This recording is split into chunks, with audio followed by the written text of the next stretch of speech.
Life begins on the other side of despair. Much of philosophy over the centuries has been about something like the human condition. That is, the particular struggles that come with being human. By its very nature, this is a pretty tricky concept to pin down. What makes some people have existential crises and others not? Why is it that when we are comfortable, cared for, and housed, we still manage to be dissatisfied? Why do we continually deny our own agency and responsibility? And, more importantly, how do we deal with this? Well, in the mid-20th century, the French philosopher Jean-Paul Sartre wrote some of the most comprehensive analysis of this topic to date, in both his gargantuan tome Being and Nothingness and his lecture series Existentialism and Humanism. Here, he provides his thoughts on that peculiar unhappiness that can take hold of us humans when we least expect it, as well as his best bets at a sketch solution. Get ready to learn the crushing pressure of being free, how you can be inauthentically authentic, and what it means to exist in bad faith. Before we get started, I want to say up front that I'll be eliding a lot of the detail in Sartre for this presentation. Being and Nothingness is over 600 pages long, and I can't cover all of it here.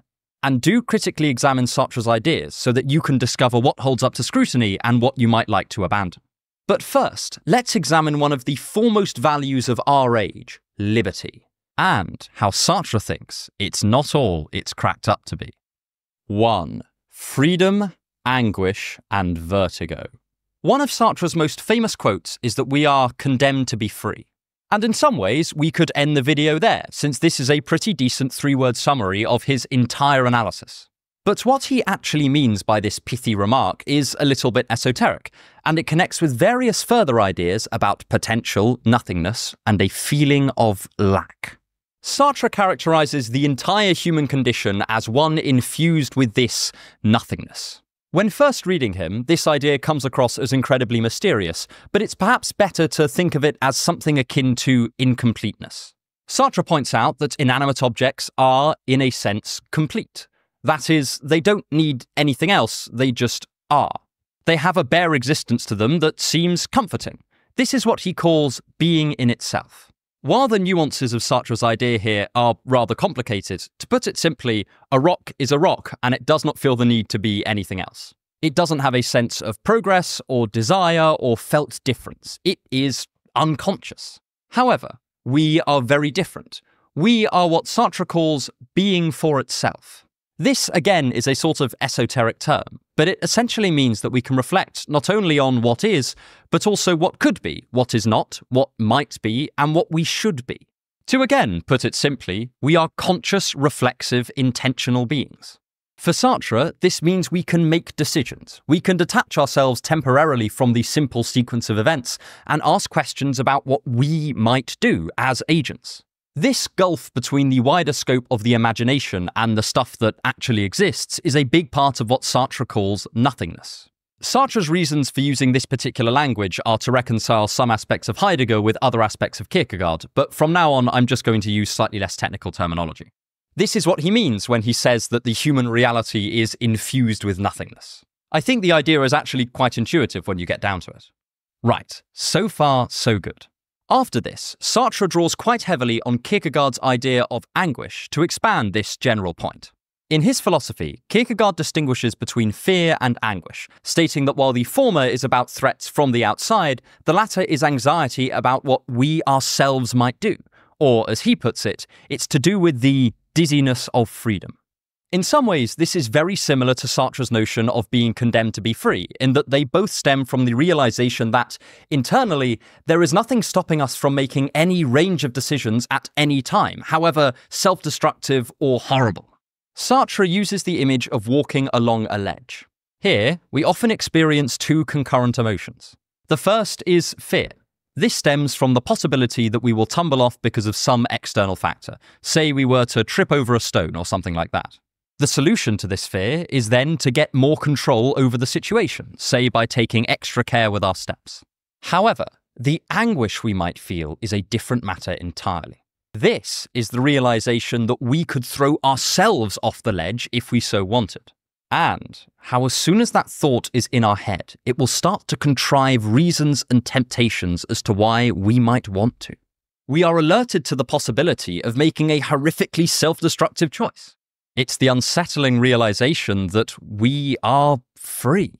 And with this comes a whole host of other things, including a radical responsibility for our actions and an unpleasant self-reflection about all the choices we have previously made that seemed automatic but were totally unforced. It's a bit like how some people with obsessive-compulsive disorder describe having an intrusive thought to do something horrible to someone else, like kick a puppy. In moments like this, we realize that we, yes, all of us, are able to do things that completely fly in the face of everything we stand for. This is what Sartre calls anguish at the future. But then there is anguish about the past.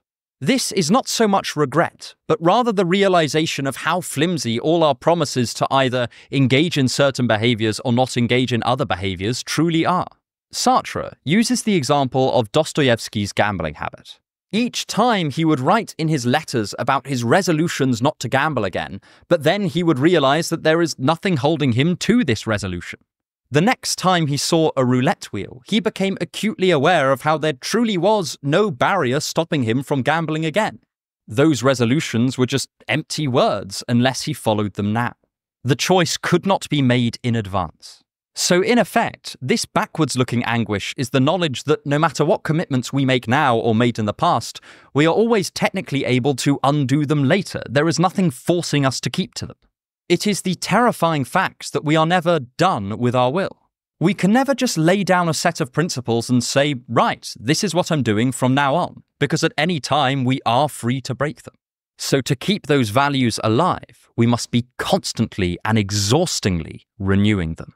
It is totally understandable that this would create anxiety.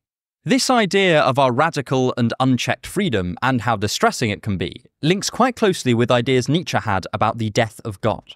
Part of the reason Sartre thinks we are so free is because without a divine authority, there is nothing standing in the way of us recognizing our bare responsibility for ourselves and our actions. If there is a God or a predefined cosmic metaphysical order, then we have a ready-made place and something we can align and sublimate our wills to. But without that, we are just thrown into the world, totally free and yet without a set of signposts to show us the way to live a good life. If you think about it, this is an extraordinary amount of pressure. As Nietzsche pointed out, it means we do not just have to act, but also craft the very notions of right and wrong that we will use in our lives. It means there is no one to hide behind, and nothing to absolve us of blame or responsibility if we ever go awry. We are forever standing in the dock, open to the judgment of the world and of others, and with no higher authority to appeal to.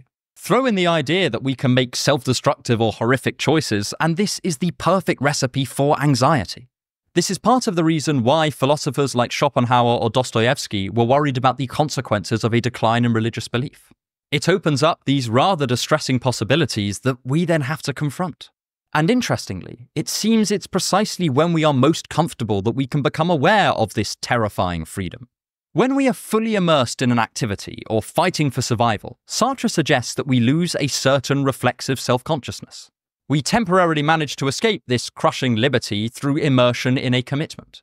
This then forms an unfortunate kind of poetry. We fight for survival, and then for safety, and then for comfort, only to find that this opens up a whole new series of human problems we now have to tackle. But if this knowledge of our own freedom is so difficult, how do people respond? Why are we not all running around in a state of anguish? Well, for one thing, Sartre says that some of us are, but he also thinks that we engage in a whole host of self-defense mechanisms against remaining in this uncomfortably reflective state. And chief among them is the concept of bad faith. If you want to help me make more videos like this, then please consider becoming one of my wonderful patrons for access to occasional exclusive content. The link is in the description. 2. Bad faith. Have you ever felt the urge to flee being yourself?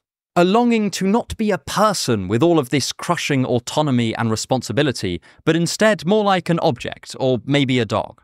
Something fixed or unchanging or unreflexive. At the very least, someone who knows exactly who they are and who isn't going to be anything different. Would this not help alleviate some of the pressure of life? And it is worth noting, some of the classic times people have real existential crises are when they are transitioning between long-held roles. The quarter-life crisis tends to occur on the cusp of young adulthood, when we are unsure exactly what we will make of our lives. While the midlife crisis often happens when kids leave home, and a vital role that we had had is suddenly snatched away. According to Sartre, we often want to run from a realization of our own autonomy, and to do this we employ forms of self-deception. He explicitly says he will only address one form of self-deception in Being and Nothingness, and that is bad faith. Bad faith here is not being used in the same way as when someone is a bad faith arguer or has a bad faith interpretation. Sartre instead means something analogous to denying your own freedom. Like a lot of his concepts, this is probably best illustrated by an example. In the public sphere, we all have a great many social roles, and Sartre uses the instance of a waiter. He talks about how the waiter's job is effectively a form of performance. He smiles, he charms, he brings food, he gives recommendations, he knows things. In that moment, he's like an actor on a stage, giving scene after scene in service to his own employment. Now, so far this does not necessarily mean the waiter is acting in bad faith. He may be perfectly conscious of this performance, thinking it's a choice he's making in exchange for money. Sartre thinks it only becomes bad faith when the waiter decides that he just is a waiter, when he absorbs it into his identity as a fixed point that cannot and will not change. This sort of freezing of his character is what Sartre means by bad faith.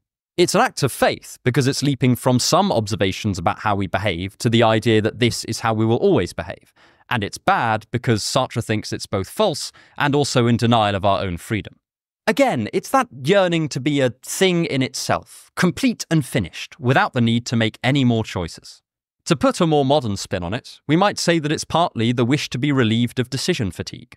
And this idea of clinging to fixed properties certainly reminds me of some ideas in early Buddhism. But for Sartre, the beating heart of bad faith is the wish to not be responsible. As we said before, one of the problems with freedom is that, to riff on Uncle Ben, with great freedom comes great responsibility. That anguish we discussed in the last section is not only to do with the consequences of our choices, but also the fact that they will be our choices and thus our fault. It's a bit like when the participants in a plot or conspiracy all start blaming one another, saying it was this person's idea or that person's idea, when they all consented to the plan with equal freedom and thus, for Sartre, equal responsibility. Also, for those with some metaphysical worries, you can still make this work on a determinist model of the universe by using some compatibilist idea of free will. Though I'm not going to spell this out in detail here, or we'll be here all day. By viewing himself as just a waiter, the waiter is sublimating his autonomy and his responsibility to a particular social role, and thus alleviating some of the pressure of freedom. The intuitive reaction to Sartre's criticism here is to say something like, so it's to do with playing roles. That's okay, I just need to be true to myself. But, to complicate matters further, Sartre says that this too can easily transform into a type of bad faith. And in my opinion, this is perhaps one of the most interesting and applicable points he makes in his entire book. Have you ever heard someone say, "That's just who I am," to justify a behavior? Perhaps they say they're just an angry person, or that they were just raised like this. They might even argue that this is their true self or authentic self, and thus you must respect it. It's easy to think that Sartre would be on board with something like this, considering his own emphasis on authenticity in his philosophy. But if we look closely, we can see how this too can become bad faith. It assumes that there is some true fixed self that lies underneath all of our bluster and performance that we can uncover and then be in a permanent and unchanging way. This too, for Sartre, seems objectifying, and in some way it's a much more sophisticated form of self-deception. It has all of the comforts of reducing our entire being down to a fixed role, while also assuring us that it is, in fact, no role at all. If he were alive today, I actually think Sartre would take real issue with the idea of people finding themselves, as it implies that there is an object that we have to find that is us. Now that I'm saying this, I think I'll probably just do a full video criticizing the way we use authenticity in the modern day, so please do stick around for that. I wrote like an extra 1,000 words before deciding that this video is going to be long enough as it is, and also this is probably something I would want to tackle in more detail in a full, thought-out way. And if we look at how people use phrases like, "that's just who I am," they are often trying to escape responsibility for a given choice or pattern of behaviour. They are saying it's just in their nature to be this way, with very little choice involved at all.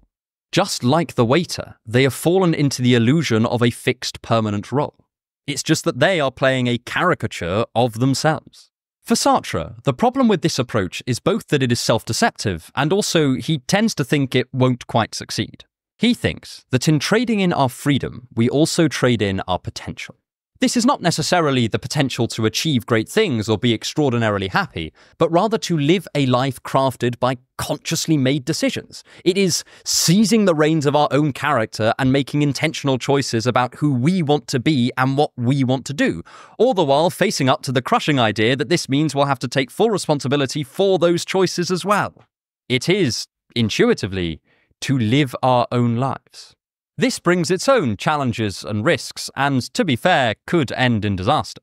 But Sartre thinks the alternative is a kind of dull dissatisfaction with our life, coupled with the sense that we are in some way alienated from ourselves. If you're a fan of Tolstoy, it's a bit like the nagging doubt that harangues Ivan Ilyich, who lives his entire life playing a particular social role, only to die in existential agony, realizing he wasted his life holding it at a distance.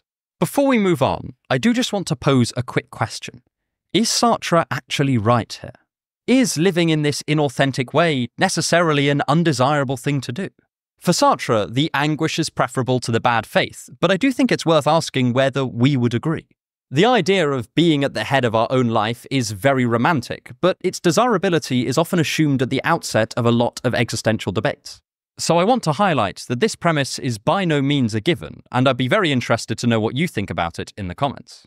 Okay, wherever you look, that's quite scary stuff. But so far, this is also all in the individual sphere. It's to do with our relationship with ourselves. So what happens when we throw the messy and unpredictable business of other people into the mix? 3. Hell is other people.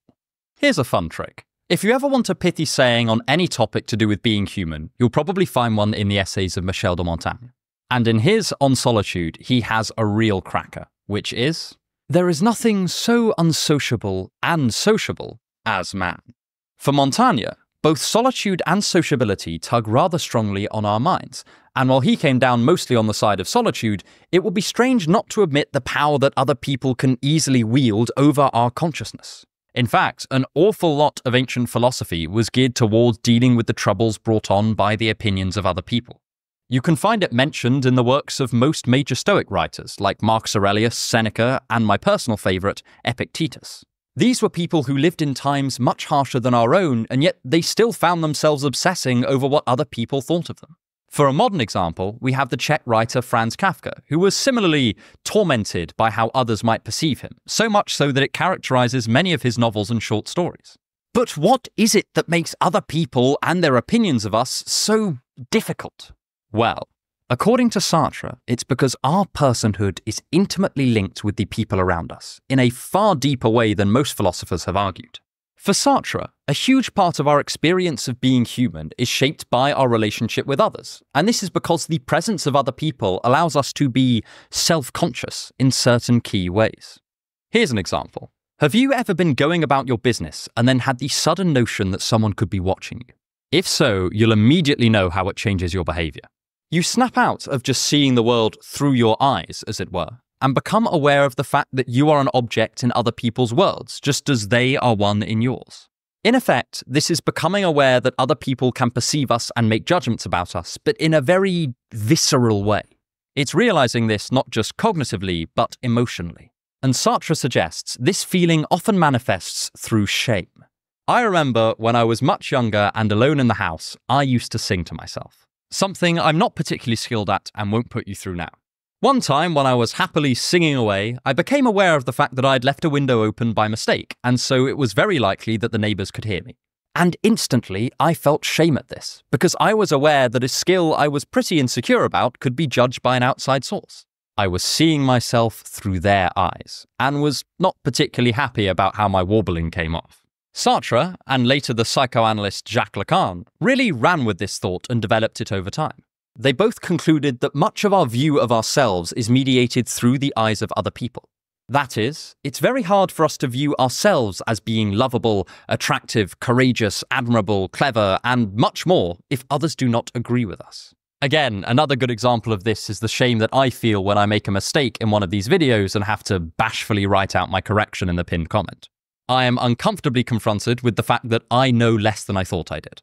And I temporarily see myself through the eyes of people who knew that I made a mistake and think, God, what a moron.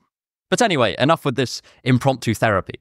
I think Sartre's viewpoint here can be a realistically pessimistic antidote to the advice that many of us get to simply back ourselves, or otherwise demand our own unconditional self-love and self-appreciation. It is genuinely really hard to do these things without the confirmation of other people's judgments at some point in time. This idea has then been further developed by modern psychologists like Carl Rogers, who argued that children who were made to feel lovable by their caretakers at a very young age were much more likely to form a positive self-image later in their lives. I largely point this out to vindicate some of Sartre's ideas, but also to show how certain concepts from existential philosophy often eventually filter down into psychology and then into therapeutic practice. So existentialism isn't a waste of time, despite what your granddad tells you. For Sartre, this all puts us in a bit of a bind.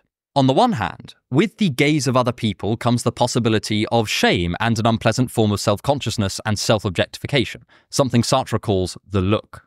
But at the same time, we are often reliant on the judgments of others to confirm certain important beliefs about ourselves, without which we might be quite miserable. I think this is very well illustrated in Sartre's play No Exit, where he shows how not getting any validation from others that you are who you think you are can be immensely distressing. We are confronted with the terrible possibility that we may have got ourselves wrong, and worst of all, we were the last to know. Hence, a potent feeling of shame or insecurity springs up, or at least that's Sartre's theory. Part of the distress here is that while we are free and do bear responsibility for our actions, there's also a huge part of what is called us that is not defined by ourselves but by other people's perceptions of us. At some level, we already know this. I cannot just call myself brave and thereby make the statement, I am brave, true. It must then be confirmed by other people. But once we become aware of this, as most of us do, there's no real turning back. In my anecdotal experience, I think this goes doubly so for explicitly interpersonal qualities like attractiveness or lovability. The kind of property whose truth maker is explicitly in the perceptions and judgments of other people. This is the tragic irony in Sartre's view of the public sphere. When it comes to other people, it is very, you can't live with them and you can't live without them. We can either run from this fact and so embrace another type of bad faith where we deny our relationship with other people by retreating or lashing out, or we can accept it. The real danger comes when we react to this feeling of being watched by actively trying to objectify other people as a form of revenge. For Sartre, we will always view others as partly objects because we don't have direct access to their consciousness. But he also suggests that one way we fight against the gaze of other people is by retaliating and consciously only viewing them as an object. We might reduce them down to one or two characteristics, or otherwise ignore the complexity that they hold as a human being. We pretend to understand them because we can trick ourselves into forming a complete picture of them as an object, but it only seems like a complete picture because we're missing out the most important part of them, their agency and their consciousness. I'm not sure it's particularly controversial to argue that reducing people down to one or two objectifying characteristics might come with certain negative consequences. When Sartre says we should engage authentically with others, this is not a trite suggestion that we should just be ourselves. It relies on his particular definition of authentic. So it is much more like an imposition to recognize the terror of being judged by others, and yet still insist on not reducing them down to an object as far as humanly possible. It is to engage with other people without trying to control them or run away from them entirely. This allows us to recognize them as agents and be recognized by them in the same way. For those of you who are fans of Martin Buber, it's a little bit like the I-thou relation, though obviously there are also important differences. This is an incredibly vulnerable thing to do, and not just in the sense that honestly talking about your feelings might be. It is rather opening ourselves up to the possibility of being condemned by others, because, much like the effect of bad faith in the last section, the alternative to the sharp pain of judgment and rejection is blunter, but no less painful.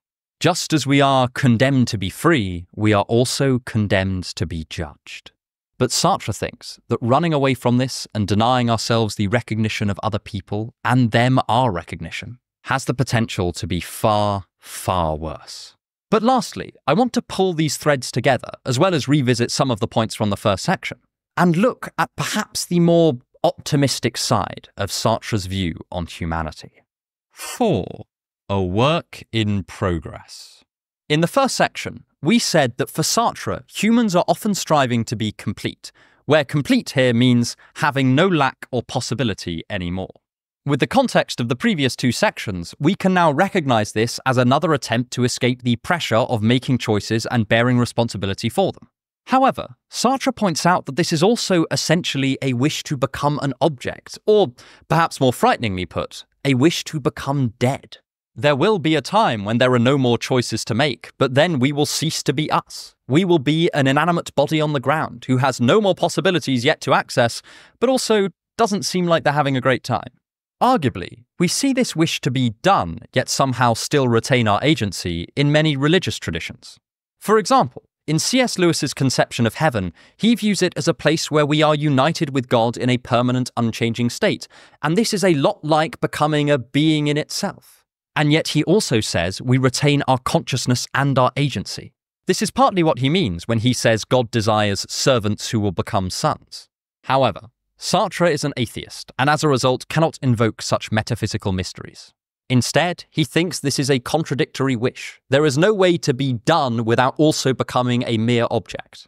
For him, it would be far more accurate to say that we humans are in the permanent process of making ourselves. This idea comes out more starkly in Existentialism and Humanism, or Existentialism is a Humanism, where he talks about the terrible indeterminacy of many of our moral choices. He discusses a student who came to him with a deeply unenviable decision. He wished to join the French resistance against the German occupation, but at the same time, he was the only source of joy in his mother's life, and without him there would be no one to care for her and no one to make her happy. His leaving would undoubtedly break her heart. Sartre suggests that there is unfortunately no right answer to this dilemma. Instead, it's all a matter of what values the young man wants to craft. If he leaves, he will probably have the chance to do more good, but that good would be uncertain, since at this point there's no telling that the French resistance would eventually achieve their aims.